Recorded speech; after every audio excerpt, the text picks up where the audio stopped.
ये सब चीज़ें क्या है मुझे मालूम नहीं, क्योंकि मैं तो एक विरोधी व्यक्ति था। मुझे तो केवल एक धर्म दिखाई देता था। मैं लोगों की हंसी उड़ाने वाला व्यक्ति था। मैं कहता था ये हमारे देश के अंदर हमारी शक्ति को कमज़ोर करने के लिए आए, कि जो मैंने काला जादू सीखा है, जो मैंने तांत्रिक क्रिया की हैं, क्या मैं दोबारा ट्राई कर लूँ। मैंने दोबारा ट्राई किया, कुछ नहीं हुआ।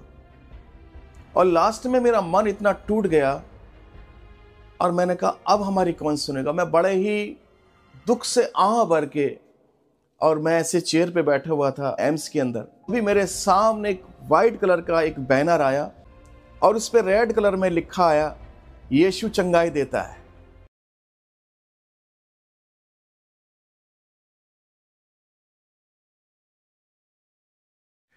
प्रेज़ लॉर्ड, जय मसीह की सभी भाई बहनों को मैं प्रभु यीशु मसीह के नाम से मसीह वंदना देता हूं। मेरा नाम पास्टर दिलीप मैसी है और मैं अपने पुराने जीवन में एक अघोरी तांत्रिक हुआ करता था, और उसी के विषय में मैं आपको अपनी टेस्टमनी, अपनी गवाही के द्वारा बताना चाहता हूं। और मेरी गवाही है कि मैं एक छोटे से परिवार से हूं। मेरे फादर साहब आर्मी में थे, वहां से रिटायर होने के बाद वो दिल्ली में आए और दिल्ली में उन्होंने एम्स में जॉब किया और वहाँ से भी वो रिटायर हुए। और मैं, क्योंकि उनकी इच्छा थी कि मैं एक फोर्स में जाऊँ, तो मेरी बचपन से तैयारी थी। मैं 8th क्लास में पढ़ता था तो मैंने नेहरू स्टेडियम ज्वाइन किया बॉक्सिंग सीखने के लिए। और मेरे पिताजी खुद एक अच्छे रेसलर थे, उनकी इच्छा थी कि मैं एक फोर्स में जाऊँ और देश की सेवा कर पाऊँ। लेकिन कुछ समय के पश्चात मुझे कुछ ऐसी बीमारी, कुछ ऐसा रोग ने पकड़ा कि वो बीमारी काफ़ी दिखाने पर भी उसका ट्रीटमेंट नहीं हो पा रहा था और मेरी हालत दिन पर दिन ख़राब होती जा रही थी। तब मेरे माताजी को, पिताजी को, क्योंकि वो बहुत सीधे थे, ग्रामीण क्षेत्र से आए हुए थे और उनको इतनी ज़्यादा जानकारी नहीं थी। किसी ने कहा कि आप लोग ओझा को दिखाओ, तांत्रिकों को दिखाओ। बहुतों को दिखाया पर कोई फ़ायदा न हुआ।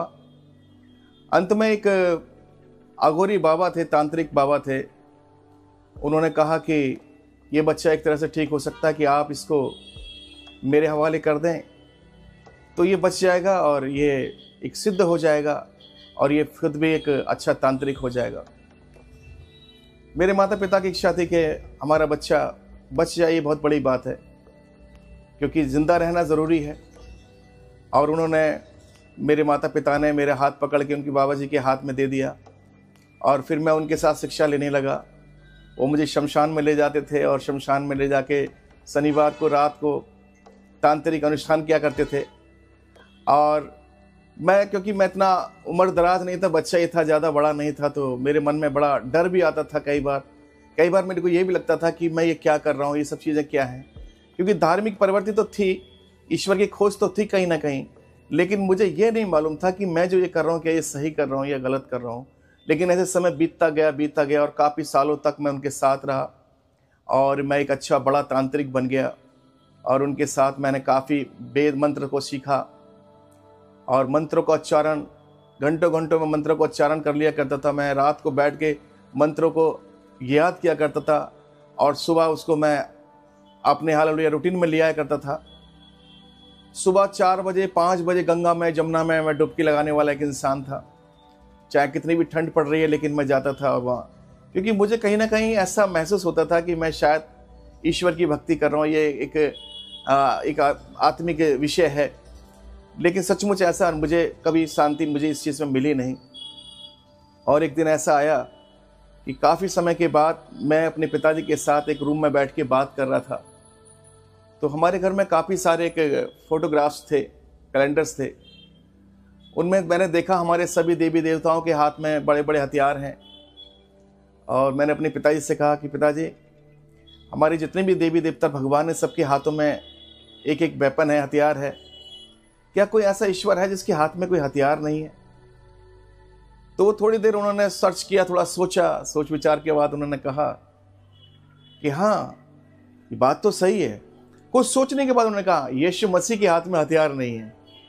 वो मेरे पिताजी से लास्ट टाइम बात थी, क्योंकि मैं अपने पिताजी से बहुत क्लोज था, तो मैं हर बात उनसे किया करता था।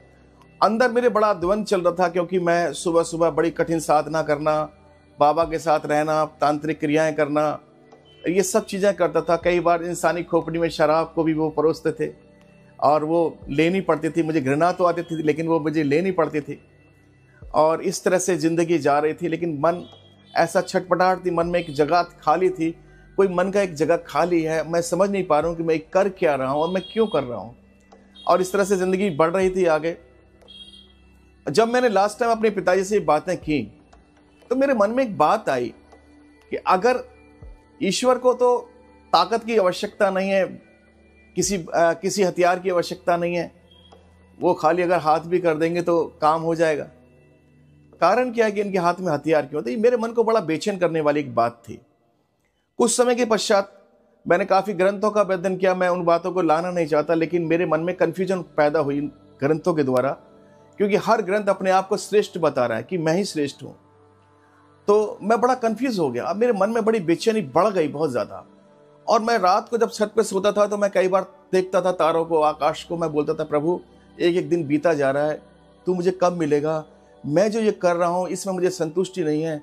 मेरे मन के अंदर ये क्यों बेचैनी है? क्या बेचैनी? प्रभु मैं तुझे जानना चाहता हूँ, मैं तुझे देखना चाहता हूँ, तू कैसा है, कैसा है तू प्रभु? तो ये निरंतर मेरे मन में चलता था। और एक समय ऐसा आया कि परमेश्वर ने मेरे मन की पुकार को सुना। कई बार हम एक हाइड एंड सीक खेलते थे। कई बार हम लोग छुप जाते हैं, और छुपने के बाद मुझे वो खेल याद है कि अब बेटा और पिता हाइड एंड सीक खेल रहे हैं। पिता छुप गया और बेटा पिता को ढूंढ रहा है, पापा नहीं मिल रहे हैं। तो पापा को तरस आया, पापा खुद प्रकट हो गया, बेटा मैं यहाँ पर हूँ। ऐसे मैं भी अपने पिता को कहीं जंगल में, कहीं जमुना में, कहीं नदियों में, कहीं मंदिरों में ढूंढ रहा था। लेकिन एक दिन ऐसा है कि मेरा पिता मेरे सामने प्रकट हुआ। और हुआ क्या कि काफ़ी समय के बाद मेरी तीसरी बेटी महिमा का जन्म हुआ। और उस दिन, उसके जन्म के दूसरे तीसरे दिन, कुछ लोग, शिष्य लोग मेरे से मिलने के लिए आए। और वो बोले कि आपको हमें तीर्थ कराना है, आपको जाना पड़ेगा। मैंने बोला मेरे घर में मेरी बेटी का जन्म हुआ है, अभी मैं नहीं जा सकता। लेकिन उन्होंने मुझे बड़ा फोर्स किया कि नहीं, आपको जाना ही पड़ेगा, क्योंकि आप हमारे गुरु हैं और आपने हमें इस रास्ते दिखाया है। तो इस तरह से मैंने उनकी बात को मान करके मैं उनके साथ चला। तो वो एक वैन थी, मारुति वैन थी, और वो 6-7 लोग थे। उन्होंने मैं आगे की सीट पे बैठा, तो आगे बैठने पर एक बुजुर्ग थे। उन्होंने कहा कि आप पीछे बैठ जाइए, मैं आते वक्त पीछे बैठ जाऊंगा।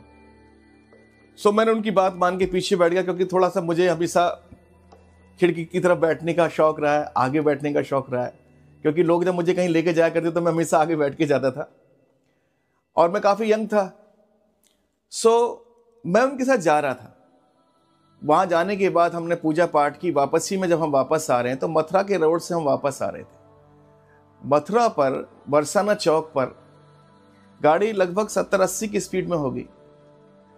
अचानक से वहाँ एक ट्रैक्टर निकल के आ गया, और ट्रैक्टर जैसे ही निकल के आया, वो एकदम से गाड़ी से टकरा गया, और एक गाड़ी में बड़ा धमाका हुआ, और धमाके में पूरी गाड़ी डैमेज हो गई। जो ड्राइवर था वो भी गाड़ी के अंदर आ गया पूरा। सभी लोग लहूलुहान हो गए। लेकिन मेरे बचने का कारण ये था कि मैं सीट के आगे नहीं बैठा, क्योंकि वो अंकल जी ने कहा पीछे बैठ जाइए। तो पीछे बैठने से मैं सेफ हो गया। लेकिन फिर भी मुझे लगा कि इतना बड़ा एक्सीडेंट हुआ है। मैंने अपनी पूरी बॉडी को चेक किया, तो मेरे शरीर में कहीं पे भी चोट का, खरोंच का भी कोई निशान नहीं था। बाकी सभी लोग बहुत बुरी तरह घायल थे। वहाँ एम्बुलेंस आई, और गांव के लोगों ने उस गाड़ी को तोड़ तोड़ करके, जो सरिये होते हैं, सब्बल होती है, उससे तोड़ तोड़ के गाड़ी को निकाला लोगों को, और एम्बुलेंस से हॉस्पिटल पहुंचाया। ये हाईवे के ऊपर हुआ सब कुछ। लेकिन जब वो निकले तो मैंने देखा कि जिस अंकल जी ने मुझे रिक्वेस्ट की कि आप आगे बैठ जाइए, आगे की जगह पीछे बैठ जाइए, वो पूरे ब्लड से नहाए हुए हैं। और उन्होंने मेरे कंधे पे हाथ रख के मुझे बोला गुरुजी, ये जो पूजा है ना, मंजूर नहीं हुई है, ये देवता नाराज हो गया है। मेरे मन में बड़ा खेद हो गया, बहुत दुख हुआ, और सच्चाई बता रहा हूं। मेरे मन में यह खेद हुआ कि ये कौन सा देवता है, कैसा देवता है, जिसके लिए हम इतने दूर जा रहे हैं और इतनी श्रद्धा लेके जा रहे हैं, इतनी भक्ति कर रहे हैं, उसके बावजूद भी क्या ये हमारी जान लेने के लिए है?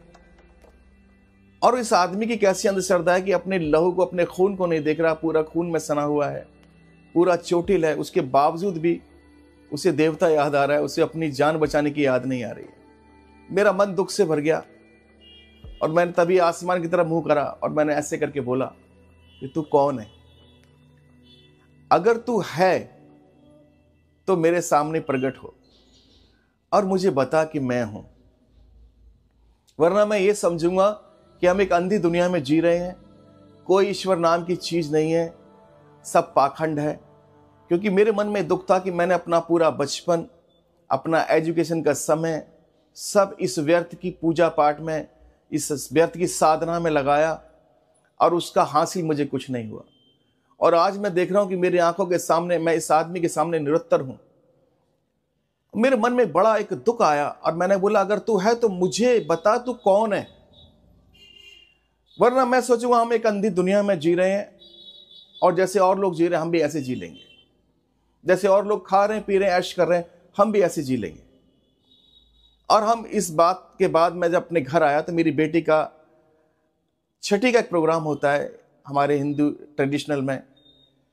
मेरी माँ ने कहा बेटा आज बेटी की छठवां दिन है, आज पूजा पाठ करनी है। मैंने बोला मैं कुछ नहीं करूंगा और मैं जाके चुपचाप पर बैठ गया। मेरी माँ बोली कि ऐसा तो कभी हुआ नहीं, क्या बात हो गई? मैंने बोला माँ आज के बाद मैं कोई पूजा पाठ नहीं करूंगा। मेरा मन एकदम विरक्त हो गया, मेरा मन दुख से भर गया। मुझे ऐसे लगा जैसे मैं किसी हवा को पकड़ रहा हूं लेकिन अभी तक वो मेरे सामने आया नहीं है कोई, और मैं टूट गया बिल्कुल से। ईश्वर है या नहीं, दो बातें मेरे मन में चल रही हैं कि मैंने अपना पूरा बचपन, अपनी पूरी जवानी को मैंने यहाँ पे मैंने वेस्ट कर दिया, यहाँ पे मैंने वेस्ट किया और मुझे अभी तक मिला ही नहीं है। उसके कुछ समय के बाद हमने एक नया घर लिया संगम बिहार में और मेरे माता पिता वहाँ शिफ्ट होने जा रहे हैं। और मेरा बेटा था छोटा सा, उसका मैंने स्कूल में एडमिशन करा दिया था, इसलिए मैं तो शिफ्ट नहीं हो पाया। लेकिन मेरे माता पिता मुझे यहाँ छोड़ करके दूसरी जगह चले गए शिफ्ट में अपने मकान में। और एक हफ्ते के बाद ही मेरी माँ को अस्थमा का अटैक आ गया। और जब उनको अस्थमा का अटैक आया तो उनकी कंडीशन बहुत सीरियस हो गई, बचने की कोई हालत नहीं थी। मेरे पिताजी को भी प्रोस्टेट की प्रॉब्लम थी, काफ़ी बुजुर्ग थे और मेरी मम्मी पापा का आपस में बहुत ज़्यादा मेल मिला, बहुत प्रेम था, एक दूसरे के बगैर रहते नहीं थे वो लोग। खाना साथ में, पीना साथ में, सब कुछ साथ में। तो हमारे मन में ये डर था कि अगर हमारी माँ को कुछ हो गया तो हमारे पिताजी भी सहन नहीं कर पाएंगे, तो हम तो अनाथ हो जाएंगे। मेरी दो बहनें, अभी इनकी शादी नहीं हुई है। और एक मन में बड़ा दुख और डर। जब मैं हॉस्पिटल में गया तो मैंने देखा वो मशीन लगा रखी है मुंह पर ऑक्सीजन की। डॉक्टर ने बोला कि इनके शरीर में कार्बन डाइऑक्साइड बहुत ज़्यादा बढ़ गया है, ये अपने आप सांस नहीं ले पा रही हैं और हम जितना भी हम मेडिसिन दे सकते हैं दे दिया है। और उनका जो ऑक्सीजन लेवल था वो निरंतर नीचे गिरता जा रहा था। और मेरे मन में बहुत दुख था। फिर मेरे मन में एक इच्छा आई कि जो मैंने काला जादू सीखा है, जो मैंने तांत्रिक क्रिया की हैं, क्या मैं दोबारा ट्राई कर लूं? मैंने दोबारा ट्राई किया, मैंने सब कुछ किया, गिड़गिड़ाया, कुछ नहीं हुआ। और लास्ट में मेरा मन इतना टूट गया और मैंने कहा अब हमारी कौन सुनेगा। मैं बड़े ही दुख से आह भर के, और मैं ऐसे चेयर पे बैठा हुआ था, मम्मी का बेड था, मैं उनके पाँव के पास बैठा था प्लास्टिक की चेयर में एम्स के अंदर। और तब मेरे मन में एक दुख आया। मैंने बोला अब हमारी कौन सुनेगा, अब किसे पुकारें? अब तो सबको पुकार के देख लिया, अब किसे पुकारें? क्योंकि मुझे एक बात बहुत अच्छी लगती है जब परमेश्वर यूहन्ना की पुस्तक में लिखते हैं कि ये रोग और ये बीमारी मृत्यु की नहीं परंतु परमेश्वर की अनंत महिमा को देखने की, और हमारे जीवन में परमेश्वर की अनंत महिमा प्रकट होने जा रही थी।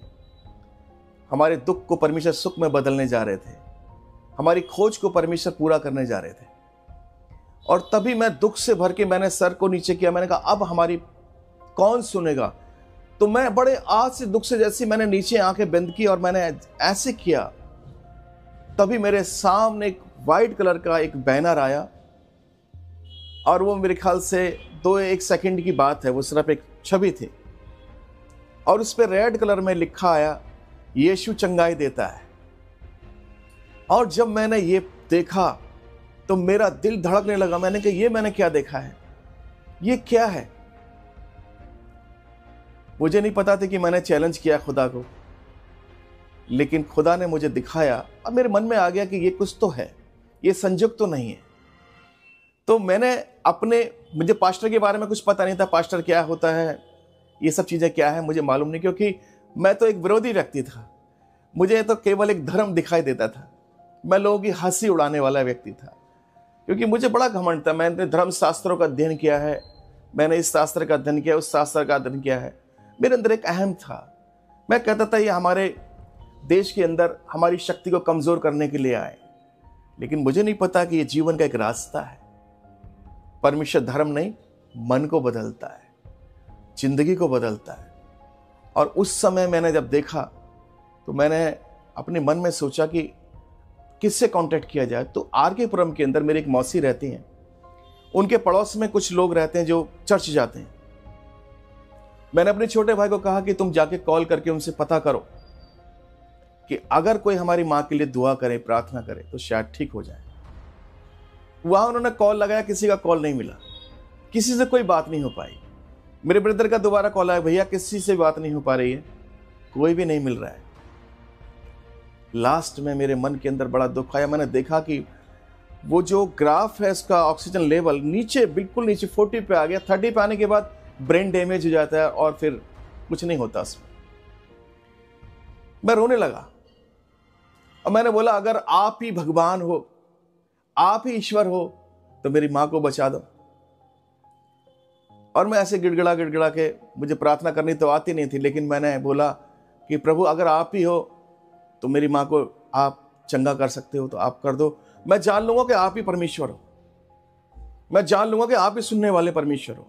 मैंने सबको पुकार लिया, प्रभु आप मुझे बताइए अगर आप ही हो तो। क्योंकि ये जो मैंने देखा है ये संजोग नहीं है, ये कोई कहानी नहीं है, ये कोई ऐसा कोई रिफ्लेक्शन नहीं है किसी चीज का कि मेरे सामने आगे कोई लाइट और ऐसी। ये मेरी आंखों देखी गवाही है, ये मेरी जिंदगी की पर्सनल एक्सपीरियंस है। मैं कभी बदलने वाला इंसान नहीं था, लेकिन जैसे ही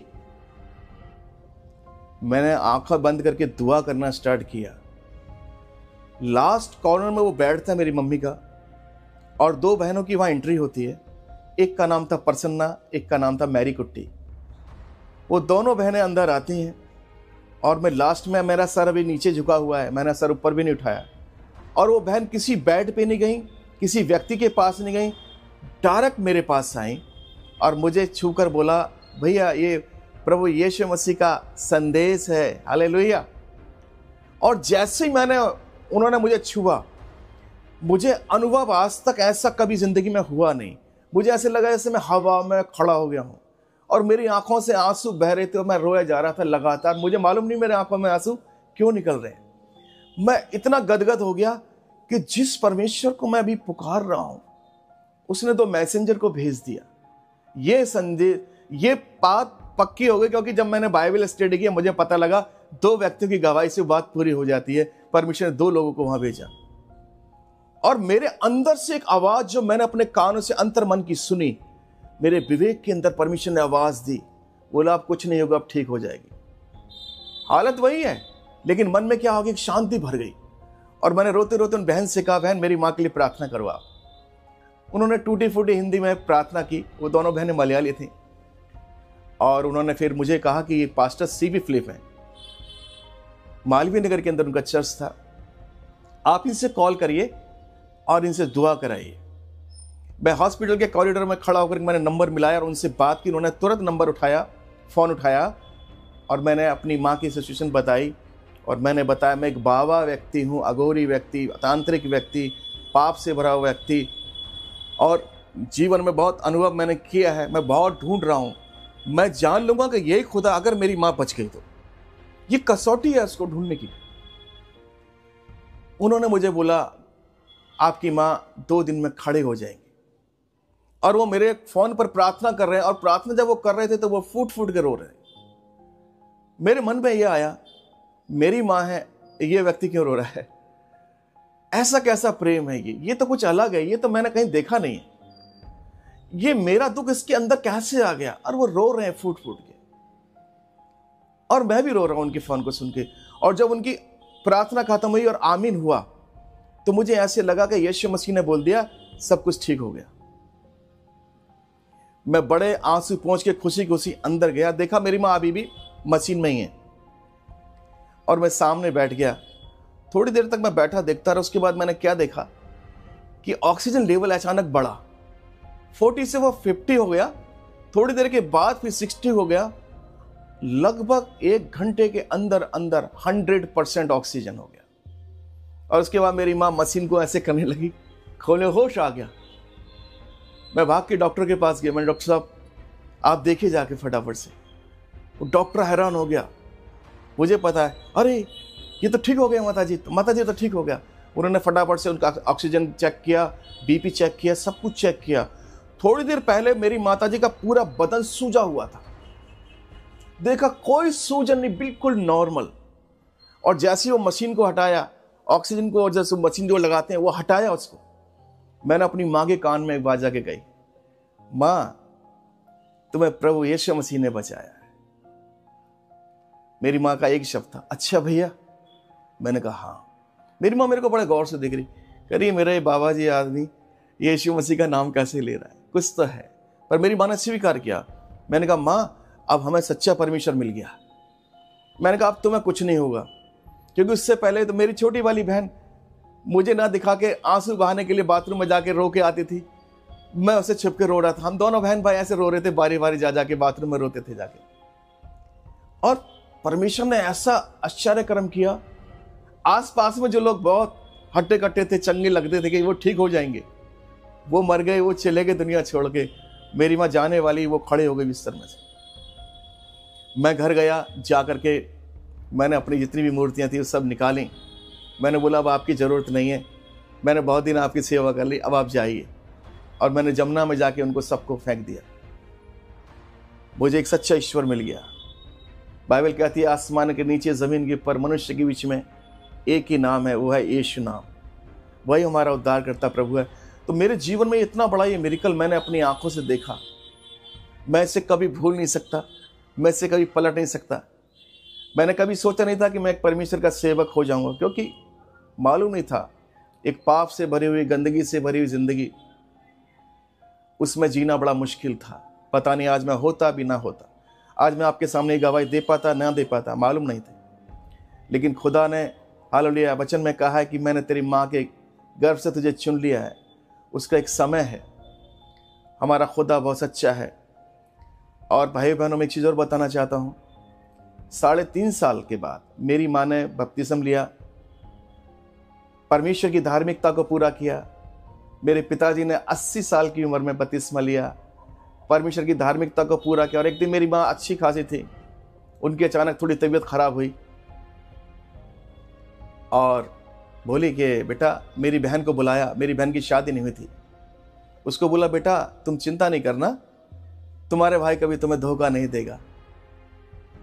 और वो मैं उनको लेके हॉस्पिटल में ऐसी रूटीन की चेक के लिए जा रहा था। मैं सोचा ठीक होके वापस आ जाएंगी, लेकिन वहाँ से वापस नहीं आई, सीधे आईसीयू में चली गई, वेंटिलेटर पर चली गई। और मैंने शाम को 5:30 या 6-7 बजे करीब मैं उनके पास गया अंदर, तो मेरी माँ ने मुझे देखा तो मेरा हाथ बड़े कस के पकड़ लिया, छोड़ना नहीं चाह रही थी वो। मैंने अपनी माँ से बोला माँ डर लग रहा है। मेरी माँ ने ऐसे सरी लगेगा नहीं। तो मैंने अपनी माँ से एक बात कही थी कि हम आपके आजू बाजू में जितने लोग लेटे हैं ना, ये हर आदमी चाहता है कि हमें थोड़ा सा समय मिल जाए। हो सकता है बहुत सौ को अपने बच्चों की शादी करनी हो सकता है किसी के पास घर नहीं, घर बनाना चाहता हो, सबके पास कुछ ना कुछ इच्छा है। मैंने कहा माँ तुम्हारे पास एक आशा है, प्रभु यीशु मसीह। अगर प्रभु चाहेंगे तो आप हमारे साथ रहेंगे, नहीं तो प्रभु के साथ रहेंगे। और मैंने अपनी माँ से कहा माँ मैं तुम्हारे लिए दुआ करूं। मेरी माँ ने कहा हाँ दुआ करो। और मैंने उनके लिए दुआ की और 8 बजे वो इस दुनिया को छोड़ के प्रभु के पास चली गई। उसके बाद मैंने अपने पापा को सुबह के टाइम बताया, लेकिन मेरे पापा रोए नहीं। मैंने सोचा शायद बहुत रोएंगे, लेकिन उनको परमेश्वर ने पहले दर्शन में दिखाया कि मुझे बोला बेटा तुम्हारी माँ को मैंने देखा आसमान में ऐसे हाथ करके उठते हुए जाते देखा। बीमार थे बहुत ज़्यादा। तब मैंने बोला हाँ, मेरी माँ चली गई है पापा, प्रभु के पास चली गई है। और 1 साल के बाद वो भी चले गए। लेकिन मैं परमेश्वर का धन्यवाद देता हूँ कि एक सच्चाई को हमने जाना है। हमें पता है ये मृत्यु जो है हमारा अंत नहीं है, ये जीवन की शुरुआत है। जितने भी प्रभु को प्रेम करने वाले हैं उनके लिए सारी बातें मिलकर भलाई को उत्पन्न करती हैं। मैं परमेश्वर का धन्यवाद देता हूँ इस गवाही के लिए। और मैं आपको उत्साहित करना चाहता हूँ कि परमेश्वर सच्चा है। वो कहता है परख कर देखो यहोवा कैसा भला है।